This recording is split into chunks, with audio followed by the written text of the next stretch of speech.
jaarmiyaa adda addaa keessatti namoonni gaaffii kana dhiyeessanii dhiibbaa akkasii gochaa akka jiran dhaga'uun kun baay'ee na gammachiise. Baay'ee. Kuni waa hiikuu akka dandeenyu yoo wal bira dhaabbanne yoo wanta dhugaa ta'e wanta sirrii ta'e gaafa arginu bira dhaabbanne amma nagaan fuula ishee agarsiisuuf jetti fakkaata. Amma tokko waa argaa jirra kuni mariin kuni abdiin haalaati. Gaafa waan barbaadnu akkasii arginu itti dirmannee fiixaan baasuu irratti bakka keenya beekuu fi isarratti qonni guddaan dubbiin hiikamee mariidhaan hiikamee lolli dhaabbachuu irratti tarkaanfii guddaan tokko fudhatameera kan jedhu kanan arguu barbaada.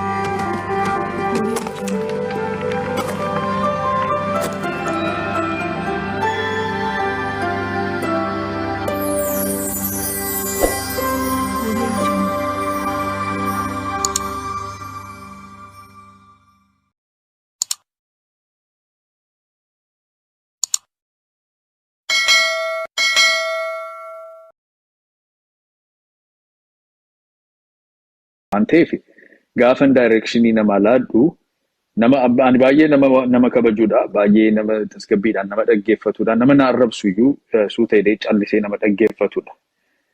So kanaan dura sitti himeera gaafa qaama waliin mari'achaa jirtu namoota waboo deeggaran waboo jedhanii isaan of waamu taanaan ati waboo jettee waamtaanii maqaan isaanii ijoollee miti maqaan isaanii shanee miti.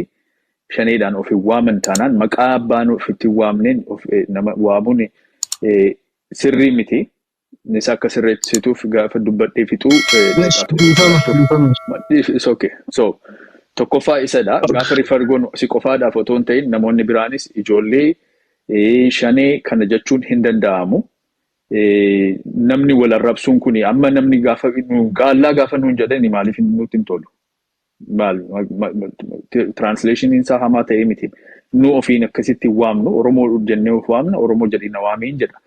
Namni woboo jedhee of waamu ati akka biraatti rifariin gootu ati si qofaa otoo hin ta'in namni biraanis gaafa mana kana keessatti mari'annu PP'dhaan dhufee Prosperity Party dha jedhee of waama taana Prosperity Party jedhee waamiin maan biraa jettee waamtuun. Woboodha jedhee of waama taanaan abaa woboo jedhee of waama taanaan abaa woboo jedhee waamiini. Maqaa ofitti moggaase maqaa ofisaatiin respectfully haasofna. Akkas haasofuun jalqaba dubbiiti. Kanarraa kaanee gama sana deemna waan ta'eef woboon woboo jedhamee waamamaa shaneen jedhamu ijoolleen jedhinaa akkasitti marii keenya keessatti danqaa nutti ta'a waan ta'eef adaraa keessan kun immoo guddina agarsiisa. Guddinni keenya sutuma akkasitti wal qaraa deemna sibiilatu sibiila qaraa wal qaraa jirra waan ta'eef. Adaraa keessan kanaaf xinnoo akka yaada keenya. Lammaffaa obbo Bunoodhaan massi mana kana keessatti maayikii kee qabee rakkinni jiru gaaffii gaafachuuf miti obbo Buno. Mana kana keessatti ani deeggartoota saba keessaa ba'anii qondaala ta'uu danda'u, abbaa barbaade ta'uu danda'u, hoggana ta'uu danda'u, dabballee ta'uu danda'u, hojii qabaachuu danda'u. Asirra gaafa dhuftanii jettanii isin akka deeggartuu dhuftu akka nama qaama kana deeggaru yaada siyaasaa kanan deeggara yaada siyaasaa Prosperity Party yookiin yaada siyaasaa woboo yookiin woboon deeggara jedhee as dhufa namni malee ani ibsa mootummaarraa gaafa barbaadu mootummaa gaafadhee nama ibsa kennuu danda'u naalaachuu ni danda'u. Namoota mootummaa keessaa akkam beekni yaadinaa malee maal taatan asirratti dhufee an akka cloutii qabaachuu fi nama akkan beeknetti kan haasa'u nama wallaalee miti. Namoota mootummaa keessaa connectionii barbaade nama yaada naalaatu as naalaadhaa yoo jedhe mootummaan nama naa erguun ni danda'a. Afaan barbaade nama dubbachuu danda'u jechuudha. Because beekna maal akka gochuu dandeenyu maal akka hojjechuu dandeenyu of jajuu irratti miti kan hojjechaa jiru. So caffee hooggantee miti as kan jirtu asii ati akka deeggartuu jirta akka deeggartuu haasa'uu hin dandeessu ani caffee ta'ee malee dubbachuu hin danda'u gaafa jettu immoo chaanalii masanaan caffee gaafannee caffeen si ergeennaan dhufta waan ta'eef as keessatti gaafa mari'annu kanas kanaan dura kaaseerraa akka hoggana tokko haasa'uu hin dandeessan. Hoggana ABO woboo taatanii, hoggana woboo taatanii, hoggana PP taatanii dubbachuu barbaachisaadha taanaan foormaalii isin waamnee foormaalii dhuftanii as gaafa haasoftan akkas haasoftu lamaan kana qabxii ciccimaa kana naa qabadhaa. Amma kan dubbattan keessaa wantoota tokko fudheen jira. Wanta gaarii kaastanii jirtu. Wantoonni isin kaastan keessaa tokkoffaa by the way all together hundumtuu keessan Of course torban sadan kanaaf as dhuftanii na wajjin mari'achuun keessanis walitti haasa'uun keessan kun kan agarsiisu nagaadhaaf hawwii qabdanii fi uummanni keessan yaada siyaasaa yaadota gaaffiilee qabdu malee uummanni keessan du'aaf ajjeefamuu kana keessaa akka ba'uuf ammam akka barbaaddaniif akka hawwii qabdan wanta agarsiisu duriyyuu beekaa. Amma immoo optimist taatanii positive taatanii amma tokko gaaffii qabdanii shakkii qabdan sodaa qabdanis dhiyeessitaniitu garuu for the most part hundumtuu keessan positive taatanii wanti kun fiixaan akka ba'u duuba akka dhaabbatan agarsiistaniitu that's 100% anis bakka hin dhaabbadhuudha waan ta'eef baay'ee natti toleera kana jechuu keessan hundumtuu keessan. Bunoonis amma maal jedhee ture kutatee jira mootummaan jedhee akkasitti dubbatee mootummaan akka kutatee kana bira dhaabbachuu barbaadu dubbii kana ajjeesnee gara nagaatti gara waliin hojjechuu gara siyaasa fooyyessuu deemu kan jedhu baay'ee kan barbaadamudha. Eekeenis gaaffiiwwan tokko wantoota sodaachisaa jiran mariidha immoo araara waan jedhamu keessa hin gallu kuni mariitu godhamaa jira jedhee mariidha dhugaadha. Mariitu gara nagaadhaan waa hiikuu malee akka araara kan jedhamu marii keessaa akkamitti nagaa buusna gaafa jedhamu malee ammas waan akkasiiti. Garuu iftoomina amma tokko uummataa fi ibsanii propagaandaadhaaf otoo hin ta'in wal qooduudhaaf otoo hin ta'in kana uummataaf ibsina jedhanii waliin mari'atanii marii isaanii keessatti kanas gashanii akka ba'aniin barbaada. Maal jechuudha? Oboonis arraata biyyoolessaa irratti deemee bakka dubbii himaa isaatiin mootummaanis Oromiyaa keessatti miidiyaalee qabuutiin faanaadhaan ETVdhaan ba'ee dubbii kana irratti akka mari'anne amma kana akka deemne waan kana ibsuu ni dandeenya. Warri kuni icciitiidha haafanii jedhanii wanta icciitii ta'ee fi wanta uummataaf ifa ta'uun irra jiru adda baafachuun isaanii I think barbaachisaadha jedhee ni yaada.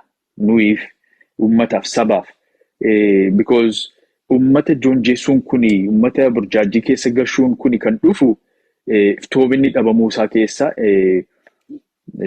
odeeffannoon dhabamuu isaa keessaa namni baay'een oomishee fidee waan barbaade akka dubbatuu fi balbala sana cufuudhaaf lamaanuu kana ibsarratti akka ibsaatti kana laannaa kana goonaa jedhanii hopefully akka ibsaatti as dhufanii marii kana keessatti bu'aa buufneerraa gara gaariitti deemneerraa hiikuuf jenna jedhanii otoo nuu fidanii inuma ililchina gammachuun keenya akka hin qabu dhugaa dubbachuudhaaf celebration himaaf wal agarratu Wednesdaytti dhufu achuma dhiibna marii keenya jechuudha isatti jiru.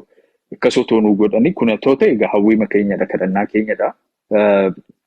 Garuu achi otoo hin gahin walakkaa irratti kan itti fuufamu paartii 3 jira wanti itti haasamu jira taanaan immoo development isaanii icciitii baay'ee otoo hin baasiin uummataaf iftoomina amma tokko agarsiisu kanan hawwa gaana.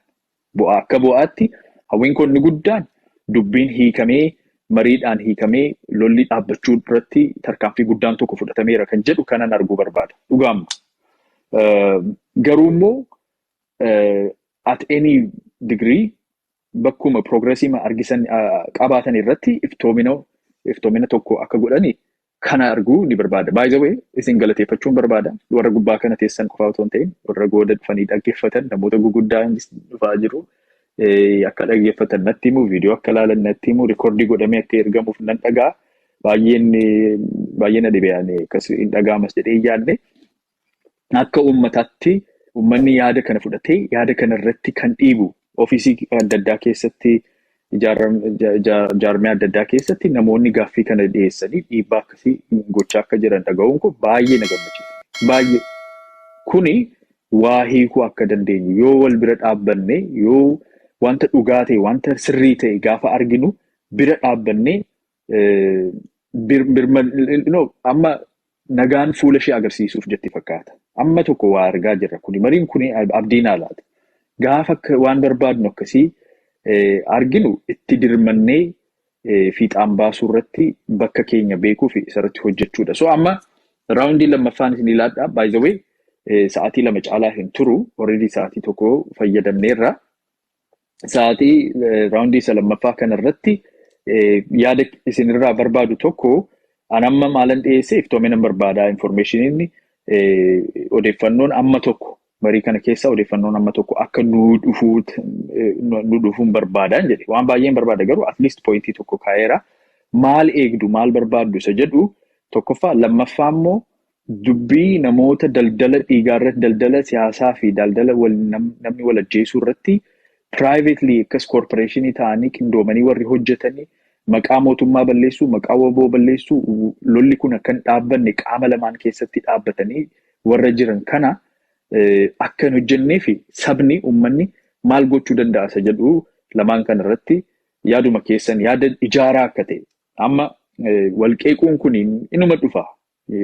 Boodas turree seenaadhaan kaasnee sebaluun kana godheera jennee inni haasa'uu ni dandeenya. Garuu amma kan qabnu nagaan xinnooma nagaan dhufuudhaaf waan tokko biliq jettee waan argine kanarratti itti dirmannee akka bal'atuuf, akka hojjetuuf, akka ta'uuf dhiibuutu nurraa dhibbaama dandeenyuun yaada dandeenyuun kanarratti akka waan dandeenyu dubbannuun barbaada. So maal eegduu tokkoffaa, lammaffaa immoo sodaa warri fidan qaamonni kuni akka saaxilamanii akka isaan yaadni isaanii bakka hin geenye maal godhamuutu danda'a isa jedhu yaada akkasii irratti daqiiqaa 5 isin laadhaa amma daqiiqaa 5 san fayyadamtanii achi gara goolabuutti deemnaa jechuudha. Gabaabsinee sweet and short. So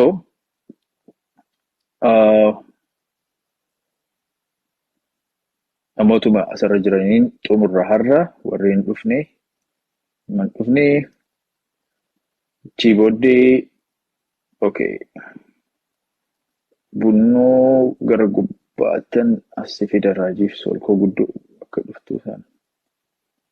Okay. Okay. Awash, mic is yours. Okay. Waan gaariidha. Ani gara yaada kootitti darbu. Ani milkaa jedhee namana. Milkaa wanti kun milkaa jedhee namana akka kootti.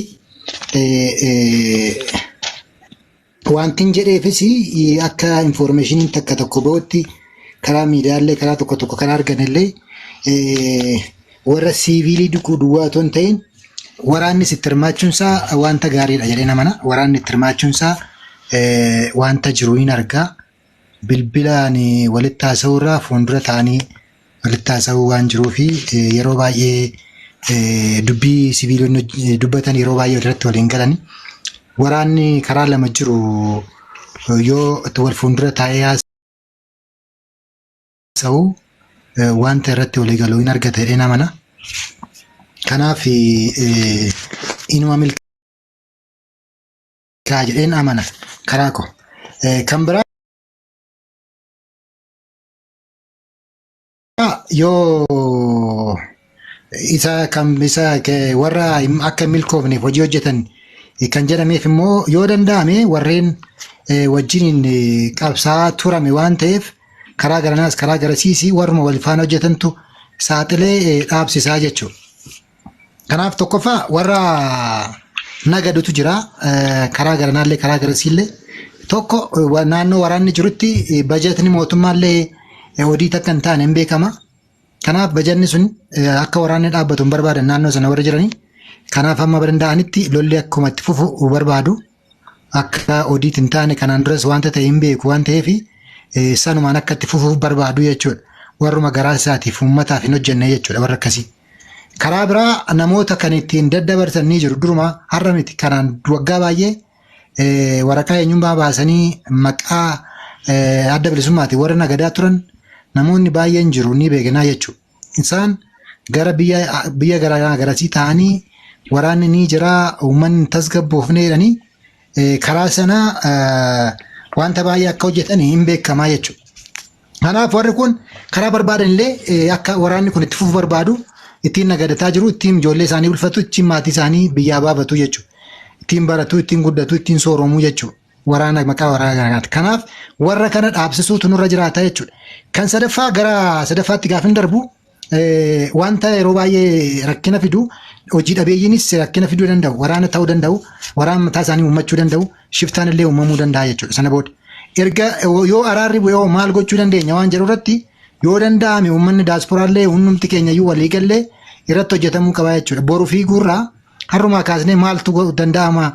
Uummanni guutuun waraanarra kan ture hundumti isaa waraana ta'uu hin danda'u biyya keessatti galee. Kanaaf warri waraana irraa deebi'e waraana booda maaltu uumama Oromiyaa keessatti warra waraana barate warra masaaraa tokkosu baretu deebi'ee keetti gala. Warri kuni galee qe'een taa'u yoo misooma hin qabaanne yoo ikoonomiin isaa gadi bu'aa taanaan qe'een taa'u shiftaa ta'ee lola biraa banuu danda'a jechuudha. Kanaaf isarratti uummanni daasporaallee uummanni biyya alaa jiraatu mootummaan guututti waan kana guutuu dhiisuu danda'a.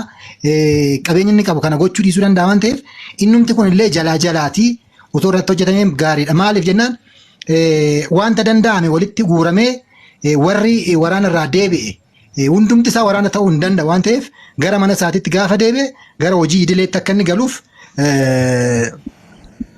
wanta isa barbaachisu hammuma itti yaaduun wanta gaariidha jechuudha. Dubbannee bira darbuu otoo hin ta'in dhiibnee galchinee qe'ee hin geenye ijoolleen qe'ee geesse kun kaleessa hin hojjetannee maatii waan qabu lafte amma isaa kana Oromiyaa keessa rakkisaadha.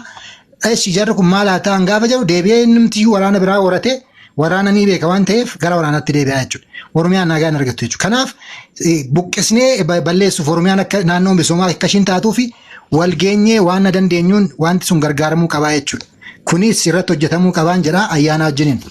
Innumti erga nagaa booda ammoo nagaadhaaf dubbataa jirra. Nagaan erga bu'ee booda ijoolleen deebitee galtu sun akka ishiin deebitee caakkaatti hin deebineef. Mataa ishiitii sassaabbattee akka ishiin gara lagaatti hin deebineef waraana keessaa erga gadi lakkifamanii booda maal ta'uu qaba inni jedhus har'umaa ka'ee otoo irratti hojjetamee wanta gaariidhaan jedha. Kanumaan jedha. Galatooma wanta biraa birookis jira waan ta'eef itti dabala. Galatooma. Fayyaa ulfaata. Raajii keenya. Pointii ammoo kanatti dubbattee ammoo kana balleessaa Awaash. Ijoolleen lagaa galtee maal jedhu kun ati pointii kaasteetta I said in the other topic too, please respect. Institutionidha abaa'oo boonis waraanni bilisummaa Oromoos akkuma kanatti isin callisanii waamichi godhamu kun xiqqoo disregardii ta'a waan ta'eef asirreeffannu eenyuyyuu warrumti deeggarruu ijoolleen keenya jechuu I know them namoota akkamii akka ta'an kanaaf akkasitti tu qabame gaariidha atillee sila kaastee turte. Gama biraatiin atilleen yaada guduunfaa kee erga mari'annee booddee dhumarratti tu kennite malee oodansiin akka walitti qabachuu danda'utti marii gidduutti waa gochuun gaarii natti hin fakkaatu. Kana pointii qabadheen gama biraatiin maal eegdaa ka jedhu waan himamuu qabaan jedha. Point of agreementiin hundumaatu hin taane waan himamuu qaba. Kanaan dura Eertiraa irratti waan irratti walii galame himamuu dhabuunsaa eenyu akka balleesse akka itti qeeqnu dhabne. So pointii fundamental ta'an agreementii kanarraa himamuu neegaa. Kan biraan yoo disagreementiin jiraates developmentii jiru tokkummaan bakka jirutti garaagarummaan jira garaagarummaan bakka jiru tokkummaan jira jedhan sun developmentii isaa himamuun expect godha. Gama biraatiin immoo qaamota lamaan qofatu hin taane professional participation DDR'n keessumaa reconciliationiin implementationiin isaa ogummaa barbaada waan ta'eef qaamonni lamaanuu ogeeyyota consult godhanii turratti qooda fudhachiisanii ka jedhu. Gama biraatiin qaamni sadaffaa implementation isaa irratti respectii gamalachuutiin qabaachuu akka humna qabaachuu danda'utu taa'ee ka jedhu. Gama biraatiin intra yeroon jedhu keessoo akka caasaa isaaniitti keessoo isaaniitti wal fudhachiisu hoogganni yoo agreementii kana fudhate miseensi matayyaatti yookiin caasaan mootummaas caasaan abaa'oo bos waraana bilisummaa Oromoos hubachuu bifa danda'uuni wal hubachiisuu danda'u implementation irratti akka gufuun taanetti jechuudha. Mootummaanis akkuma jennu hattuu kan yakkamtoota of keessaa qabu kana consult gochuu. Inni gara biraa implementation isaa abaacaa ta'ee taa'uu qaba. Time limited gabatee qabaachuu qaba. Kana gidduutti kana goonaa kana gidduutti kanatti raawwatamaa jechuu qaba. So hojjetaaf hojiin eenyutu immoo kana raawwataa kan jedhu. Yoo waliin taa'ee booda jaaju gochuuf nama hin dhibu jechuudha. Yookiin immoo raawwii implementation sana evaluate godhaa deemta jechuudha. Wantoota akkasiin irraa eegaa. Inni gara biraatiin wantoonni kaka'an tireetii jedhamee ka'e kun yoo wiilingiin jiraate haldureewwan waan kana galmaan geessisuu mul'atan gama lamachuutiin yoo jiraate warri kaan gidduutti liqinfamu. Mootummaan waraana bilisummaa Oromoo maqaa balleessuuf caasaan ala warra socho'an warra ofiisaa ijaarrate qaamonni garaagaraa ijaaramanii akka bakkatti deebisan gochuu yookiin gidduutii dhabamsiisuu. Qaamota gara biraas ka caasaan ala jiran akkuma kanatti raawwachuu. Gama biraatiin namoonni baay'een hin tuqanne ani waanan irraa eegu kun akka raajitti jechuudha. Silas akka raajittiin dubbachaa jiran akka eenyuun bakka bu'ee miti. All inclusive yoo ta'e waraana bilisummaa Oromoo ABO wajjin qofatu hin taane mormitoonni warri kaanis rawaaraa Oromiyaa keessatti fiduudhaaf waan murteessoo ta'anii fi mariin kun all inclusive ta'ee sadarkaa Oromiyaatti kan jiru mooraan Oromoo wal dhuunfatee akka biyyattiitti immoo Itoophiyaa akkamitti dhuunfannaa kan jedhu warreen humna federaalaa ta'an warra kaan wajjinuu cimee wanti kun deemuu qabaa akka jedhu yaada. All inclusive yoo ta'e gaariidha. Ka biraani fayyuma mul'atu man jirre kaasnee amma sila akka waash kaasetti ijoolleen kun waraana irraa turanii manatti galanii bar ijoollee waraana jiran kun biyya bushuu danda'u akkuma keessa naaf yaa'ii ta'uu danda'u wanti isaan dhowwatu hin qabu. Oromiyaa waliin ijaarra yoo ta'e tokko qawwee lafa kaa'ee galee jireenya hawaasummaa jiraateetu hin taane waliin waan qabnu qooddannee aangoos haa ta'u qawwee baachuus haa ta'u humni Oromiyaan kan kooti jedheetu wal wajjin Oromiyaa dhuunfachuu qaba humni kun hundumtuu jechuudha. Kanaaf wantoonni akkas akkasii kun ciccitanii kaan taa'uu qaba. Gama biraatiin garuu wanti nu kaasuu qabnu we were the part of the failure. Oromiyaan haati Oromoo akka boossu, Oromiyaan akka dirree siyaasaa taatu, oobdii siyaasaa akka taatu nu hunduu qooda qabna. Oromiyaa deebisnee ijaarree Oromoo arboomsinee aangootti baasnee gaaffiin Oromoo akka deebi'u gochuuf hundi keenya qooda ba'uutu nurraa eegama. Oromoon aangoorra ba'eera, ijoolleen Oromoo aangoorra jiru garuu Oromummaan aangoorraa ba'u. Oromummaa aangoorra ba'u qaba. Oromummaa yoo aangoorra ba'e gadaatu jira, ijaarsa Oromootu jira, waan hundumaaf keessaa qaba jechuudha. Kanaaf isa kanarratti wal wajjin hojjechuutu nama feesisaa. Hangama kiyyaan kanuman jedhaa ulfaadha.